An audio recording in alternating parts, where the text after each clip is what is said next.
want to share a passage of scripture with you this morning from the Apostle Paul's letter to the Colossians. I'll be reading from the 3rd chapter, the first 2 verses, and then verses 12 through 14. So listen now for the word of God. Paul writes, "If you're serious about living this new resurrection life with Christ, act like it. See things from his perspective.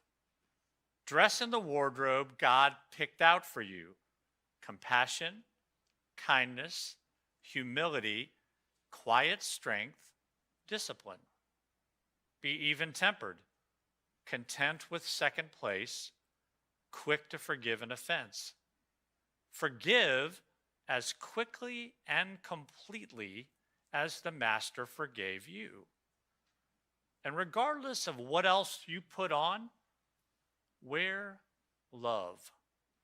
It's your basic, all-purpose garment. Never be without it." Well, after Christmas, I am catching an Uber to get to the airport. As I get in, bless you, the driver says, "Man, you have perfect timing. When it comes to being prompt, you are just like Frank." I'm a little befuddled, and I said, "Excuse me, just like who?" He said, "You're just like Frank Feldman. He's a guy who did everything right all the time." And I'm like, well, there are always a few storm clouds over everybody, don't you think? "Not Frank Feldman," he says. "Frank was a terrific athlete. He could have won the Grand Slam in tennis. He could golf with the pros. He sang like an opera baritone. He danced like a Broadway star. You should have heard him play the piano. He was an amazing guy." By now, I'm getting kind of curious, and I reply, "Well, it sounds like Frank was really something special. There's more. He had a memory like a computer. He remembered everybody's birthday.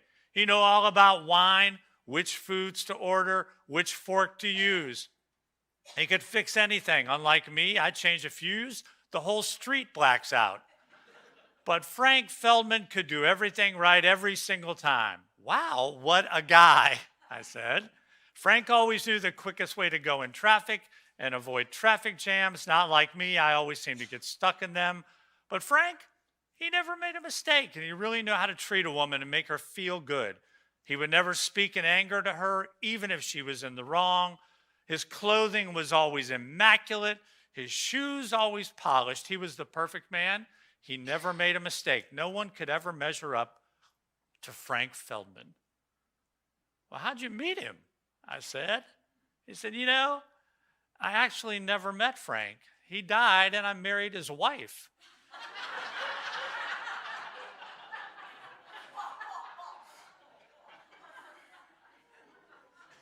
His clothing was always immaculate. Hold that thought. I reread some stuff from one of my favorite authors this week in hopes that I could teach you today the essential Christian connection between love and the words that you use. I want you to practice that connection this week. Deborah Tannen, formerly of UC Berkeley, now professor of linguistics at Georgetown, has written several bestsellers, among them the classic "You Just Don't Understand," which is a great guidebook to understand the differences in how males and females communicate. And a must-read book about immaculate clothing entitled "You're Wearing That?", which wisely chronicles the relationship dynamics of mothers and daughters. Mothers and daughters often find in each other a source of great comfort, but also a fountainhead of great pain. I was struck by a conversation that Deborah details between two sisters in a hospital elevator as their mother was nearing the end of life. "How will you feel when she's gone?" the youngest sibling asked. And her older sister replied, "One part of me feels, how am I going to survive? The other part of me feels, ding dong, the witch is dead."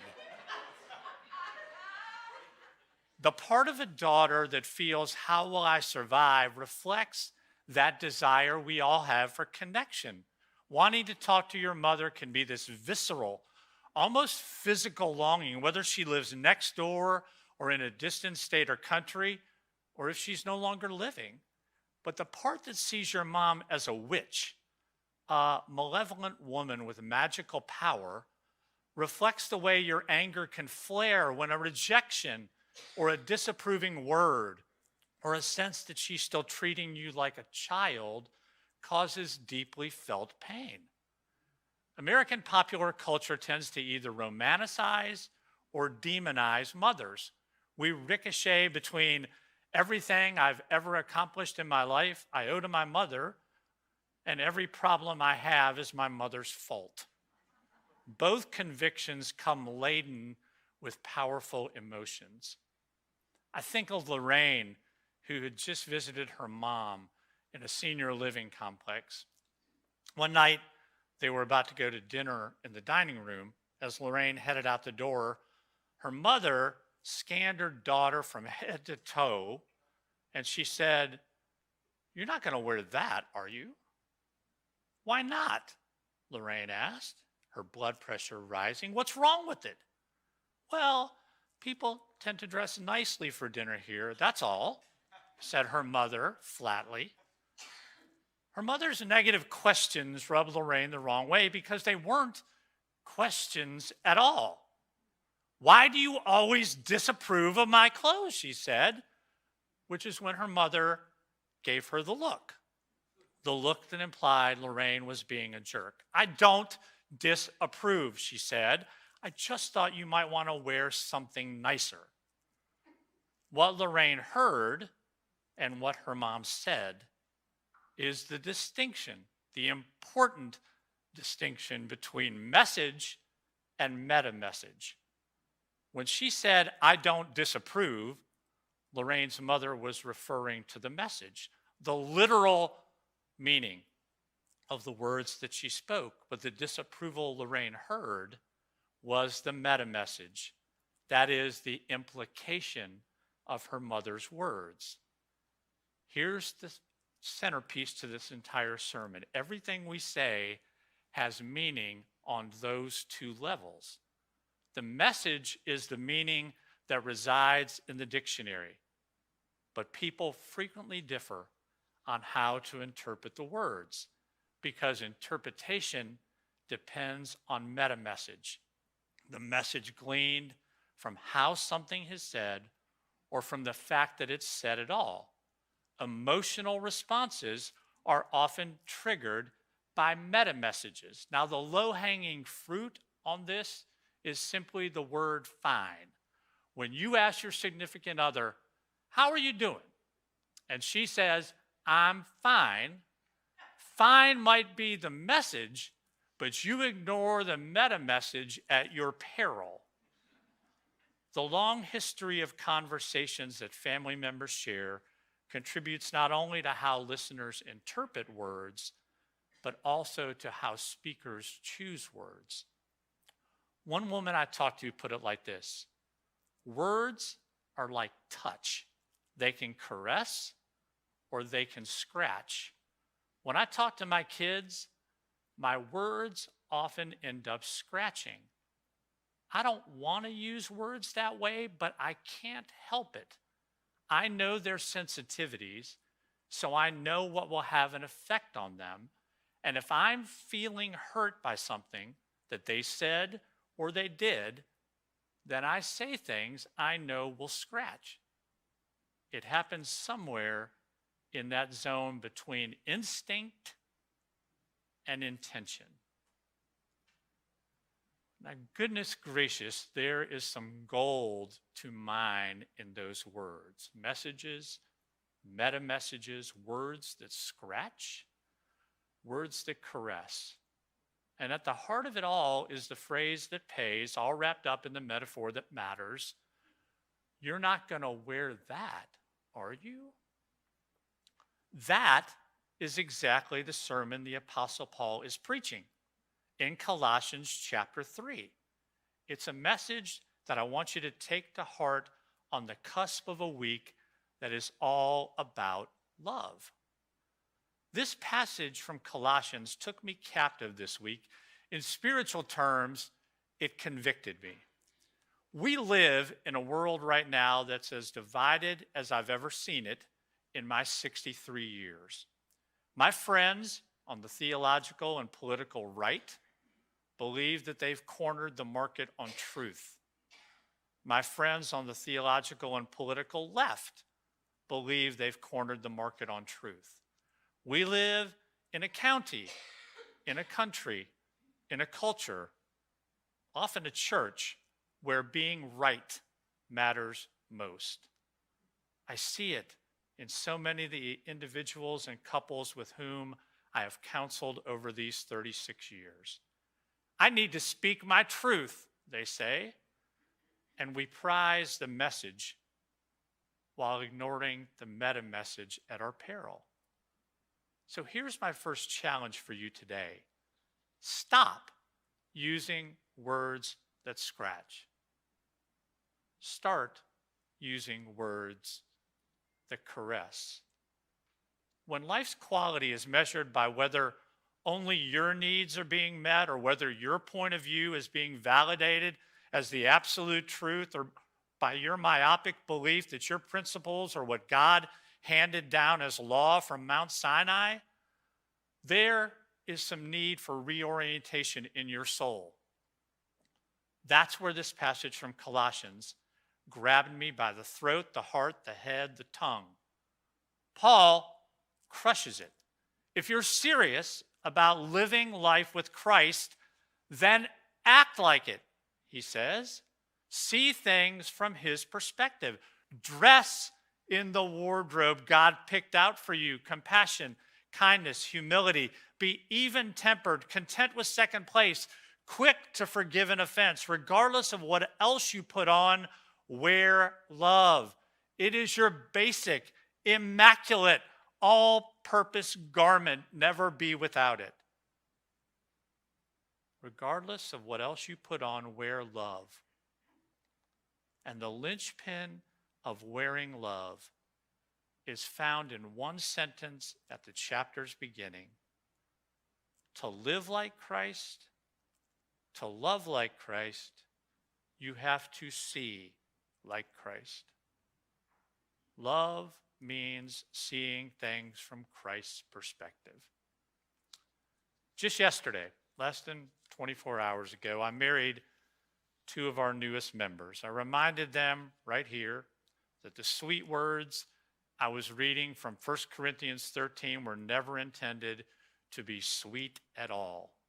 It is not a blessing, it is a beatdown. The Corinthians were a mess at loving each other well.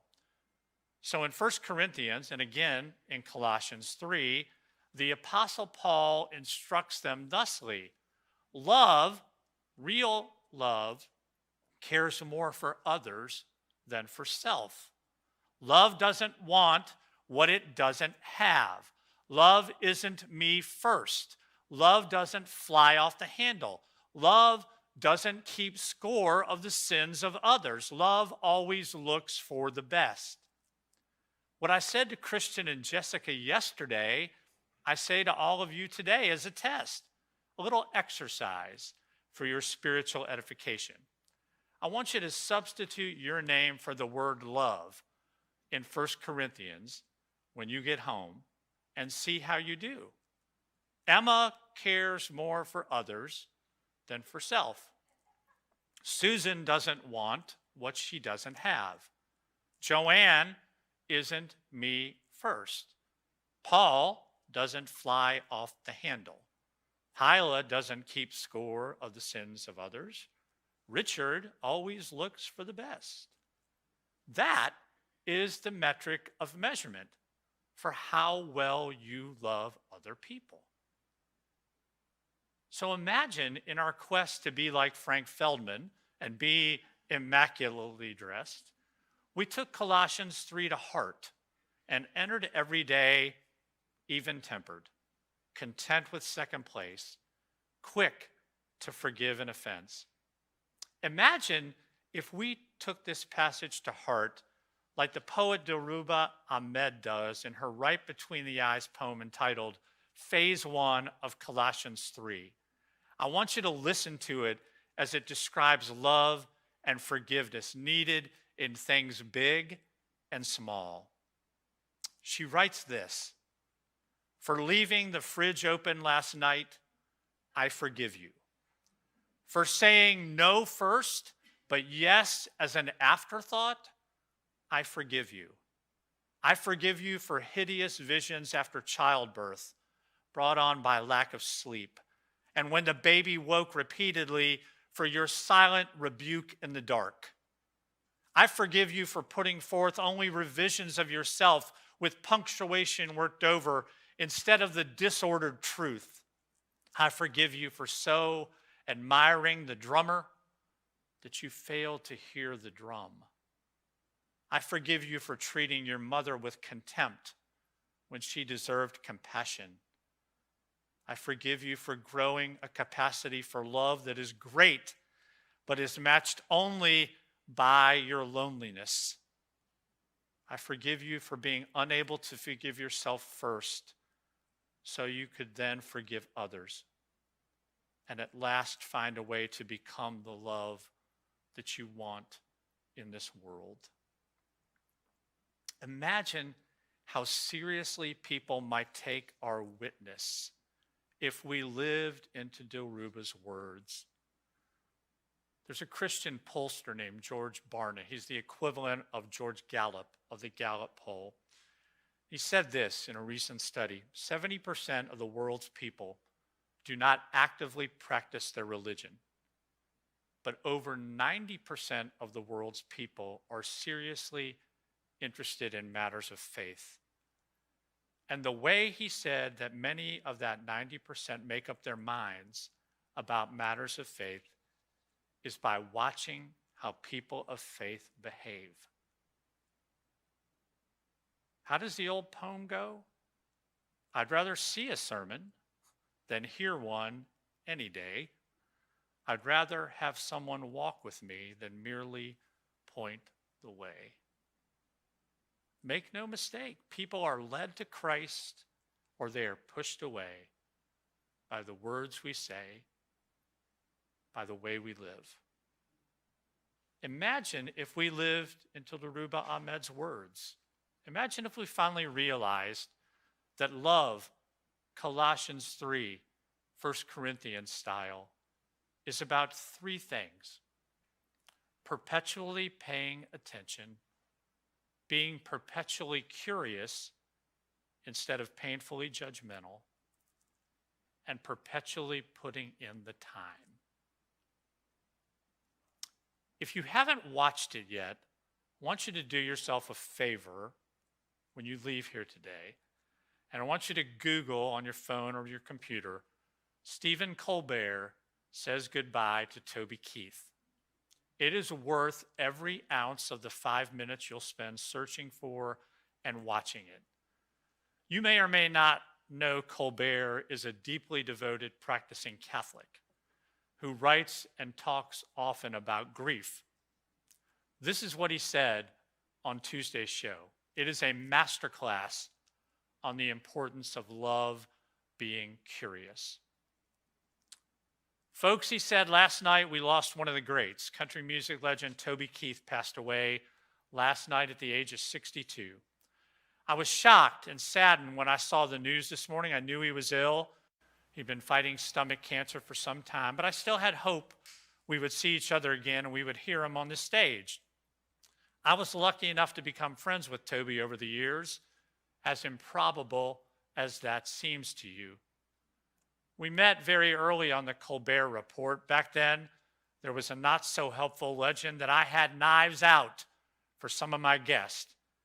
And it didn't help that at the beginning, I did. I remember having some kind of plan for Toby related to his song about the red, white, and blue and putting a boot in people's butt if people didn't love America like he loved America. Right before I went out on stage that night, I remember looking down at my boots and saying, Stephen, what the heck are you doing? You're a host. He's your guest. Make him feel welcome. See who he is. And what do you know? We hit it off like a house of fire. I couldn't believe how much I enjoyed talking to him. Evidently, Toby had a good time too, because after the show, I was headed to a post-mortem meeting. He was coming out of his green room. Those rooms are on the same hallway. And as he was heading for the door that exits onto 54th Street, he caught my eye and he said to me, "Hey man, you do a great job, whatever the hell it is that you do." And I took that as the greatest compliment, so much so that my then head writer, Allison Silverman, had it stitched on a pillow for me at Christmas. It's been in my office ever since. That day, Toby taught me to not prejudge a guest, to remember I should keep my eyes open to the reality of who they are. For that lesson, for a lot more, I'm always going to be grateful. Toby was a great performer, unapologetically patriotic, opinionated, often controversial, but resonating with legions of fans by writing their lives in a very real and entertaining way. We had him on a lot. He was always fun. He was on my Christmas special. Back in 2008, we had him on the show and he gave me one of his guitars, a guitar that my son now plays in a band. And I hope he'll think of Toby every time he plays it. One of my greatest honors, Colbert says, was when I was asked to induct Toby into the Songwriting Hall of Fame, where I got to sing Toby's hit, "As Good as I Once Was," a song I used to listen to every night to build my confidence before I came out and took this stage. I think he enjoyed how unlikely a pair we seemed. I sure did. You know, like when people are excited when a duck and a horse are friends? For the record, I was the duck. He concludes by saying this: Toby was always surprising people. You would think you knew who Toby Keith was, and then you're watching President Obama's Nobel acceptance speech, and Toby Keith is in the front row giving him a standing ovation. Toby taught me to not judge people too quickly. And with his passing, I will try to remember that again. It's something we all need to remember. I'm sure Toby and I disagreed about many things, as do many Americans these days. More and more of us are angrier and angrier with each other. So let us keep our eyes open to the reality of who someone is. Let us not judge them too quickly. Toby taught me to keep my eyes open to the reality of who someone is, to not judge too quickly. Do you hear the words of the Apostle Paul, echoing through Toby Keith and Stephen Colbert? If you profess to follow Christ, you have to see things, you have to see people from his perspective. Who in your life needs you to do that for them this week? To forgive them, to love them with a meta message that they need, not just a message you think they need. Who needs you to be genuinely curious about who they are instead of defaulting to your typical mode of judgment? Who needs you to show love by paying attention to them, by putting in the time? Here's a gem about love and curiosity from the inimitable Nadia Bolz-Weber. One of the people closest to me, she wrote, just experienced the tragic death of a child and their own cancer diagnosis in the last year. And she said this to me: I want you to teach a class on how to treat people better. People listen to you, Nadia. Charge them a lot of money, get them in a room, clear your voice, and then say to them, with everyone in your life, be humble and be curious. Now go home. Be humble and curious. Don't assume you already know what you think you know. Give humility and curiosity a try. Remember, love is perpetually paying attention. Love is being perpetually curious instead of painfully judgmental. Love is perpetually putting in the time. I was reminded of all those truths as I heard from a former church member of mine a few weeks ago. This is what she wrote. Dear Bob, a few years ago during one of your sermons, you told a great story about a woman who was a caregiver to her mother. You mentioned this lady said that it was her intention to love her mother all the way home. At the time, my father was having some serious health issues, and those words struck me. In February of 22, my folks moved in with us, and I've been their primary caregiver. This past Saturday, my dad passed. He was 95. Tomorrow, they would have celebrated their 76th wedding anniversary.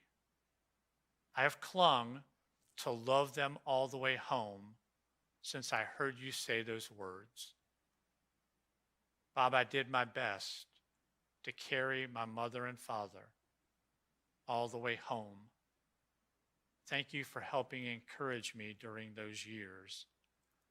You are missed.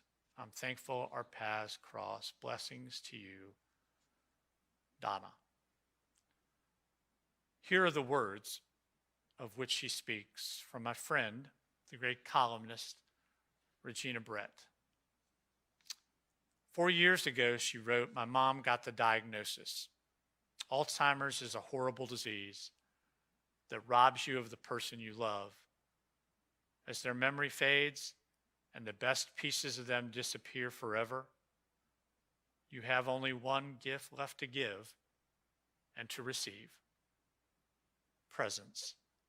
In the end, that's what matters most, your presence and theirs. When we moved Mom into the Alzheimer's unit at Light of Heart Villa in Bedford, my brother Tom had business cards printed up so her friends would know where to find her. He added these words to the card: mother of 11, waiting on heaven. Mom had a long wait. She complained often to God and to us about it. This woman of faith was ready to go home. She forgot lots of things, but she never forgot God's grace. But me, not so much. Alzheimer's wears you down, makes you want to stop calling and visiting because your heart breaks a little each time the stories get more jumbled and the facts turn into fiction that you can't trust. I was worn out emotionally, she said, so I went on a retreat to Mount Shasta, California. I hiked and I meditated. One day I prayed at a place that looked like a pile of boulders. Throughout the tall pines, Mount Shasta just shone a brilliant white. I felt moved to just stand in silence, to just be present with God.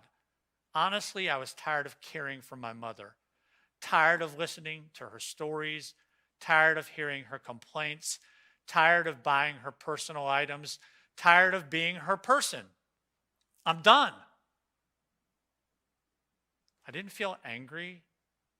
No, maybe a tinge. Mostly I felt nothing. Blank. Indifferent. I've heard it said the opposite of love isn't hate. It's indifference. As terrible as it is to admit, I had stopped caring.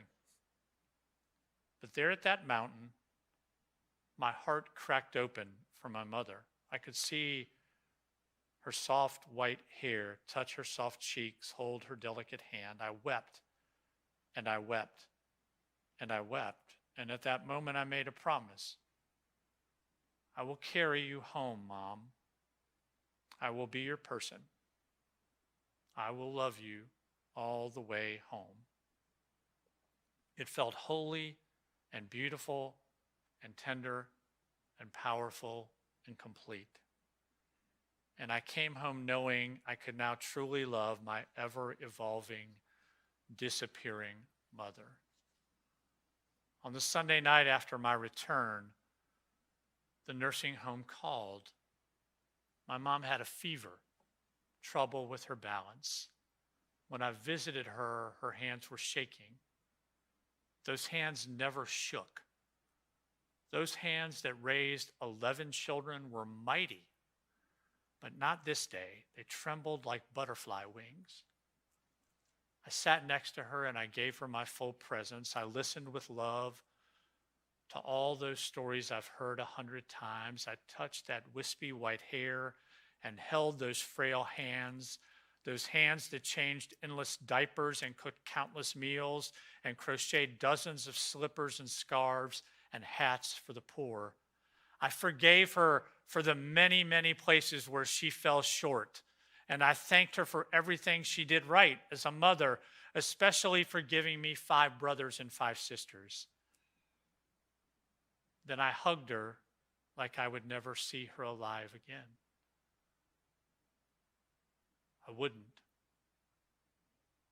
The phone rang 10 hours later, and I drove to the home as fast as I could. Her body was still warm. I thanked her for loving us, then said the prayer she would have wanted, the Our Father, Hail Mary, Glory be. Her priest arrived and anointed her with oil. Then I kissed my mother goodbye. As they wheeled her out, I saw a twinkle in her barely open eyes. It was a reflection of the light above, but I know it was her way to thank me for carrying her all the way home.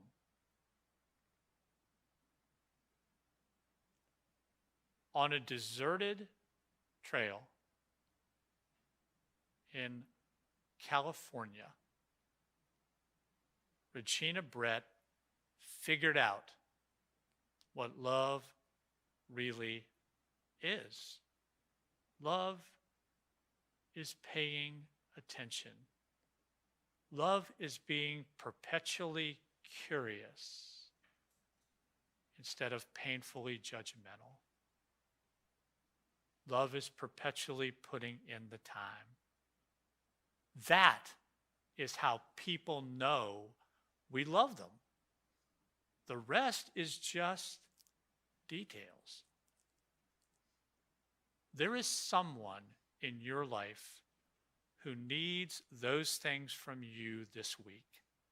To know you will be their person. To know you will carry them all the way home. So tell them. Pay attention. Be curious. Put in the time. Relentlessly show up. Let go of the expectations. Treasure the moments. Speak the words. Above all, wear love.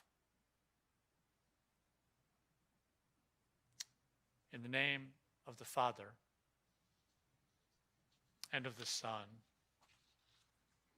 and of the Holy Spirit. Amen.